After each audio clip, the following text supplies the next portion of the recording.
Bob Scully's World Show is brought to you by Walter Surface Technologies. Only the best. And by Clocks Technologies. Lighting the way to a brighter future.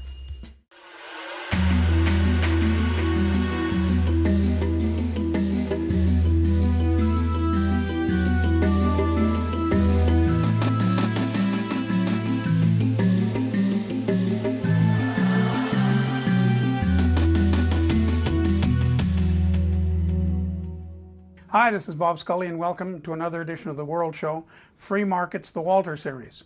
You want to send your son or daughter to study business or economics in a good school. After all, you're paying for it, so you're looking around, you're asking around, and people tell you, well, don't miss Harvard Business School, it's the best. Someone else says, no, Wharton School. And then someone else says, no, the London School of Economics. In fact, if you want to send your son or daughter to the university that is drawing the most attention worldwide right now because it has integrated entrepreneurial principles into its curriculum, you want to send your child to Francisco Marroquín University in Guatemala.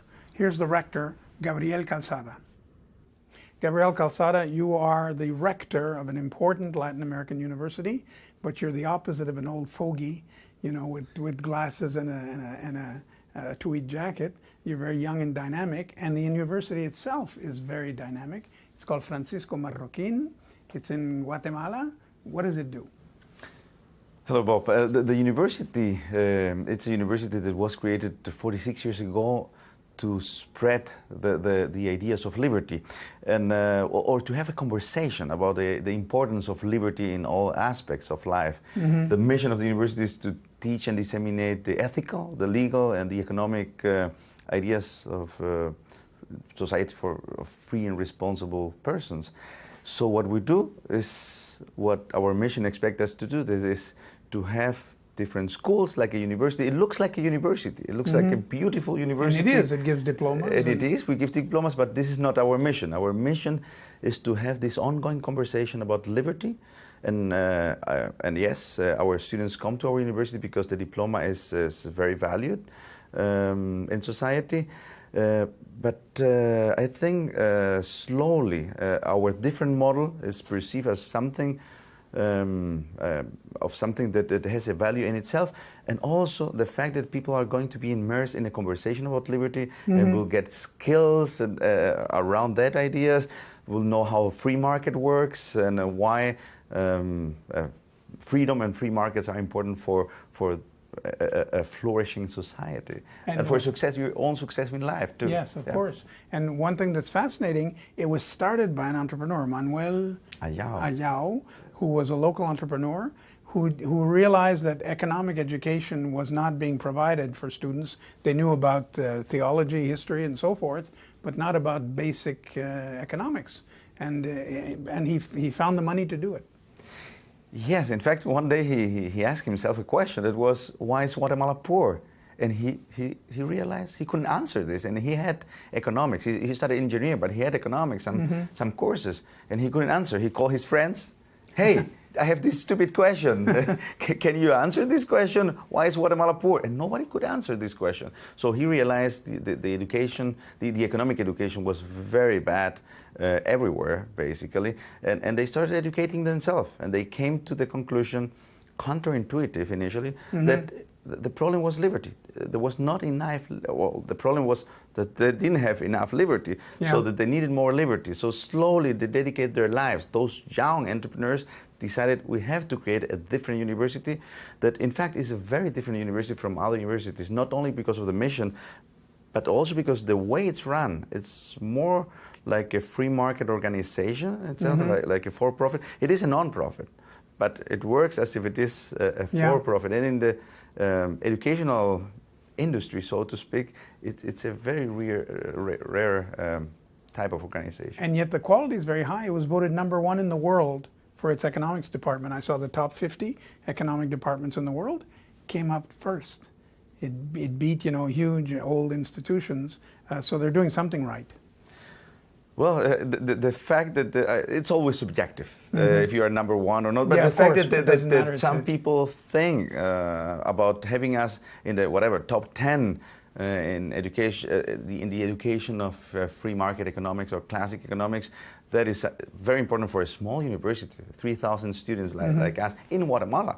Yeah, of To be course. considered as one of the top universities in the teaching of economics is really very important. But all our department works like companies, they have to create value. Everyone, every yeah. department has to have its own budget, have to show that they are creating value, and the educational departments and the non-educational departments too. Every student has to learn about free markets, and the economic department has been doing like other departments, but they have been doing a very good job to not only teach good economics, but to have many activities around the everyday life of a student where you get in touch with the results of free markets and also the harming results of interventionism. So you can, your stock can go up or down. They give you, you know, you can Well, have for example, dividends. the price. Well, we don't have stocks, but the prices of the rooms, for example, the deans have to rent the rooms. They don't. Okay. They are not lining up in front of my office, knocking at the door and saying, "Hey, Gabriel, since we are good friends and we went yesterday to this party, can you give me this room? That is the best room." No, they have to go to a market. We have internal prices, internal market, and if the demand of certain type of rooms at certain hours is high, guess what? Price goes up. It's like the restaurant in Paris in front of the stock exchange where you can bid on your dish. Yeah. And so if they're short of steak, the price goes up and so forth. It's very smart. I have to think about that. No, yeah, go to the restaurant. It really exists. And you're opening in Madrid too. That tells us something, because I think originally Spanish universities always looked down on Latin American universities. They were snobbish about it. But this one, Francisco Marroquín, has impressed people so much. You will have a campus in downtown Madrid. Yes, the campus in downtown Madrid, I think, is going to be like taking the model that has revolutionized the way educational is provided in Guatemala to Europe, and we think there are good chances that it will become a platform for good scholarship on the market, to be done from our university, and also to show that there is a possibility of uniting the way we teach the ideas of liberty, the way we teach, and the content. Because one thing that we also do is we try to train our professors in giving liberty to the students, in giving responsibility to the students, so the students are responsible of their own education. And this has been a very successful experiment to unite the way we teach and what we teach, and the liberty and responsibility come together in these two senses in the classroom. And one thing that impresses me a lot, this grew and developed in a part of the world where authoritarian governments are often the rule, with military regimes and so on. They don't like liberty at all. They're the opposite. But they let you grow, because Guatemala has had its upheavals, like all the Central American countries. But they didn't close you down. They didn't object. Well, when the university started, Manuel Ayao was the founder and the first president. He had to go to work very often, changing cars in the middle of the town, the city, because they were afraid of being kidnapped or being attacked. In the first ceremony of the university, in the inaugural ceremony, he had a bulletproof jacket. Holy cow. So and there was a lot of violence at that point. It is not the case today anymore. And today the prestige of the university is so high that even the leftist ideologues send their students to our university. Oh, really? Yeah. So like the Sandinistas and the Chavistas and so on? Well, The equivalent. the equivalent. Guatemalan yes, equivalent. exactly. And you've never had trouble with the military people or whatever, from the other side? They have never oppressed you? Or? Well, I think everyone who is against liberty has attempted at one point or another, from the right and from the left, to see if they could shut down UFM. Also, the U.S. embassy at one point and tried to harm UFM and see if they could perhaps not close it down, but to say enough bad things about the university that would diminish its value or its credibility. It didn't work. It didn't work. That's wonderful. Fortunately. And do the students, like the faculty, the professors, is it made up of former students of UFM? Because you've been there now enough years for that. Many are former students, but we also have international professors. Professors have been trained in other countries, and they love what we're doing, and they come as a visiting professor first, and then after a while they ask if there is a space for them and a place for them, and we hire quite a lot of international professors. We also, since we are very flexible, we also hire professors for one trimester every year or for one semester every year, and this allows us to have many professors from different parts of the world. And I'm told that it's a very handsome campus, that even though it's in downtown Guatemala City, you feel like you're in the tropical forest. Yeah, that's something magical, because you're in downtown Guatemala, you're driving in downtown Guatemala, you enter the campus, you're in the international part of the city, you enter the campus, and suddenly you're in this beautiful garden that I remember the first time I went as a visiting professor some 11 years ago. I was so impressed by the atmosphere. Then going back to Spain in the plane, I wrote an article that the title was "The Oasis of Liberty," and it was meant to be an oasis in two ways, in physical sense, but also in academic sense. It's an oasis, an academic oasis, and people with no tenure. Academic oasis with no tenure. No tenure. Yes. You don't provide tenure for professors? No. We think tenure, among other rules or norms, get usually the professor to slow down in their teaching abilities and their teaching performance. You're not alone in believing that. Yeah. In many places, that's the case. Yeah. Unfortunately, it's too much job security. Yeah. Well, one of the jokes of professors at the beginning of every semester around the world, in the U.S. or in Europe, is, "Oh, how many courses do you have?" "I have 2 courses." "Oh, that many?" So because professors want to be away of the classroom, because all the incentives are out of the classroom. To publish. So we have reversed this. Our incentive is to get good lectures, also to research, but we don't put the incentives in such a way that the professor wants to go away of the student. And you have students of the Mayan culture, students of Mayan origin, who are the majority in Guatemala, really. And you have that in your student body. We have a very aggressive scholarship program where we try to find those kids who are very talented in the countryside, and very often there are kids that do not have even shoes, but if they are intelligent kids and they are motivated kids, we try to bring them to the university, and we give them we give them an environment. We have to give them an environment. Not only, it's not enough with covering the tuitions. Yeah. So you need to give them a place to live, room and board. Room and board, but also you need even to give them a lot of psychological support and also economic support enough that they can send money to their families, because otherwise the families will try to get them back because want them to work. Yeah. Yes, of course. And in your other existence, you're a very famous economist in Spain.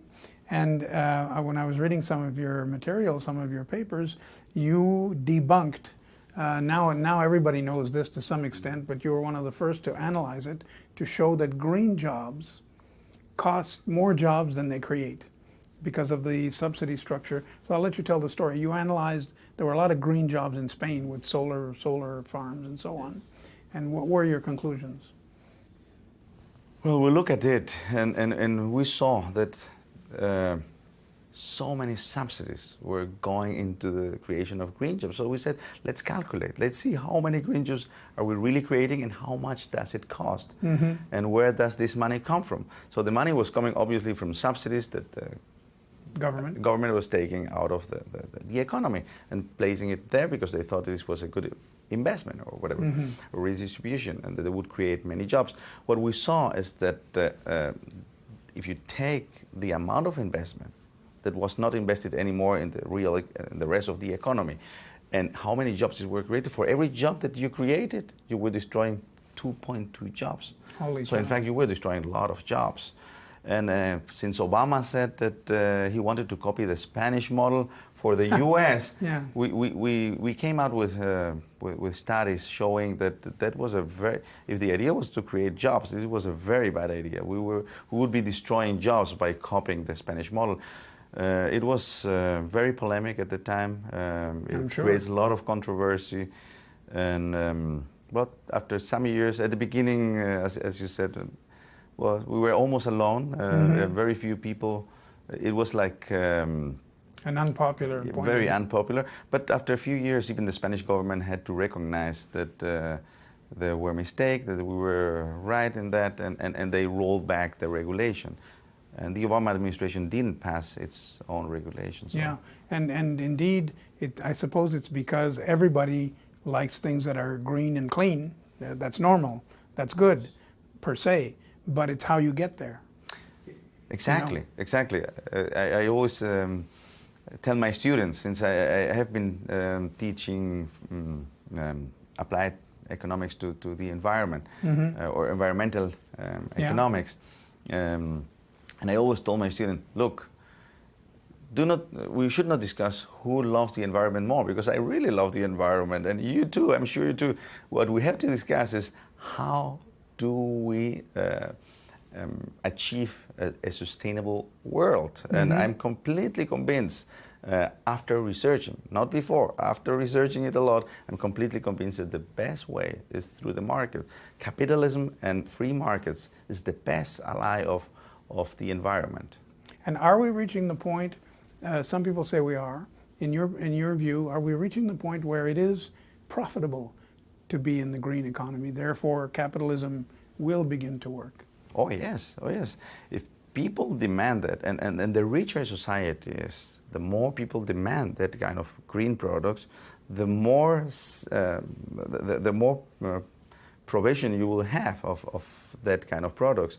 And you see this very, and capitalism itself, through the markets, starts producing the type of technology that other countries will start copying and making their economies cleaner.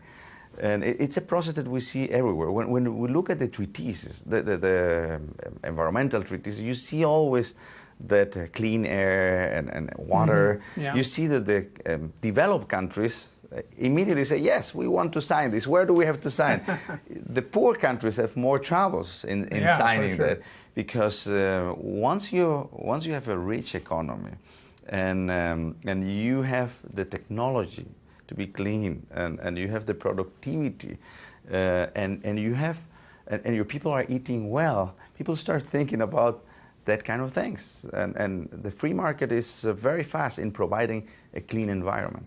And I can't resist asking you, even though you're in Guatemala, the very socialistic regimes, anti-free market of Venezuela, Bolivia, Cuba, Ecuador, they all seem to be, from where we're sitting, they're all failing. Venezuela is a spectacular failure. Do young Latin Americans, like your students, recognize that? Do they talk about it?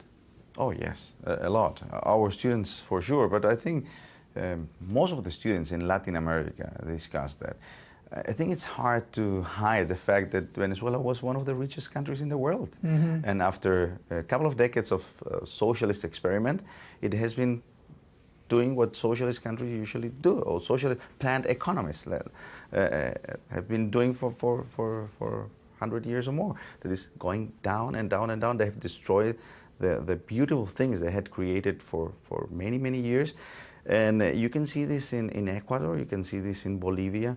It's a disaster because the top-down approach to society is a very damaging approach. The bottom-up approach, where people are allowed to create, to collaborate, to work together into whatever their goals are, this is an approach that works because people are driven by their motivations, by their passions, and through their interaction, they show the value of things for them. And this allows to construct together, to collaborate. the top-down approach, Yeah, whether it is socialist or right-wing, doesn't work. And the more the more complexity you have in society, the less it works, or the more catastrophic it is. And it only works if you happen to be lucky and have some oil like Venezuela. But even there, depending on natural resources, has proven not to be a solution. Oh, you consume all your natural resources very, very easily.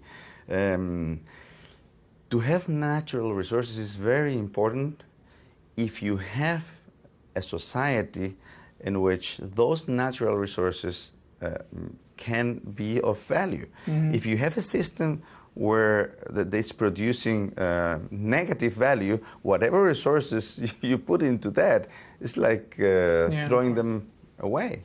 Really wasting them. Yeah. And is there still? I lived long ago in Latin America, but in El Cono Sur, in Chile and Argentina and so on. There was a lot of nationalism in those days among the different countries. They were all very proud of their economy, their politicians, their stars, movie stars. And the next guy, the Chileans would talk against the Argentinians, and the Uruguayans would talk against the Argentinians, and the Argentinians talk against the Brazilians. Has that rivalry, is it still around, or has it mellowed out? It is still around. You also have to consider that what has happened, for example, to Argentina. It was one of the top 10 countries in the world a century ago. That also because of interventionism from the right and from the left has been going steadily down and down and down. Makes their neighbors change the way they look at them. So these rivalries still exist, but they exist. Sometimes they look up and sometimes they look down. Yeah. And Hernando de Soto, obviously you'd be very familiar with him. We've had him on the show. He made a big point of the difference between power in the third world, or the lesser of the developing world. The difference between those who would make it and those who wouldn't is often something as simple as rule of law with the deeds to property. That if a country recognizes that, overnight you can change the value of the whole city and people can start trading and so on. Where is Latin America today with that? There has been a lot of progress in the last years and last decades in that regard. I think we might be in front of a revolution in that sense, because blockchain and other technologies too will allow people, organizations, society to reveal the property that already exists, that might not be official. That's right. And in that way, this could be a revolutionary step forward. And how about printing money? Because that was a sport in South America when I lived there. And in Buenos Aires, if you went to the bank to change dollars, they had to have a blackboard with chalk, because it would change every 15 minutes, and they would wipe off and then you'd wait there to see what you were going to get for your dollars and so on. Printing money has often been an easy solution for Latin Americans. Chavez used it. Is it now discredited, or is it still in use? Well, printing money has been an easy solution for politicians all around the world. Yes, of course. even in the U.S. It is true that in Latin America there has been several episodes of hyperinflation because of printing a lot of money. You have also examples of the contrary. You have examples like Guatemala, for example, where just with a couple of regular laws, you completely change the weakness of or transform the weakness of the currency into the strength of the currency. For example, in Guatemala, two laws. One was the freedom of currency, so you can do your contracts and your payment in whatever currency you want. There's no legal tender. And the second one is the fact that the government the central bank cannot monetize the debt of the government. These two laws has made the quetzal a very, very stable currency. So in Latin America, yes, you have some populists, again from the left and from the right, that have been using the printing machine to pay for their high expenses. But you have also examples of countries that have been tremendously stable. In fact, the Bank of Guatemala Every month they have a very open meeting with key people in society, explaining why they took the decisions they took the day before. And one of the things they usually say is that, unfortunately, because the Federal Reserve is having this expansionary policy, we are forced to move a little bit in their direction. So you have also very good examples in Latin America. Did I hear you right? The quetzal, is that named after the bird? Yes, exactly. It's beautiful. It's a beautiful name for a currency. It's like if we had hummingbirds instead of dollars. It would be quite poetic. Yes, you're right. And Adam Smith had a very nice metaphor about flying and metal wings and the currency. Well, Gabriel Calzada, your school sounds like the kind of school I would have liked to go to, but maybe I'll pay a visit someday. So long life to you and to Francisco Marroquín. Thank you very much, Bob. Gabriel Calzada was our guest this week on Free Markets, the Walter series of the World Show. I'm Bob Scully. Have a great week. Thanks.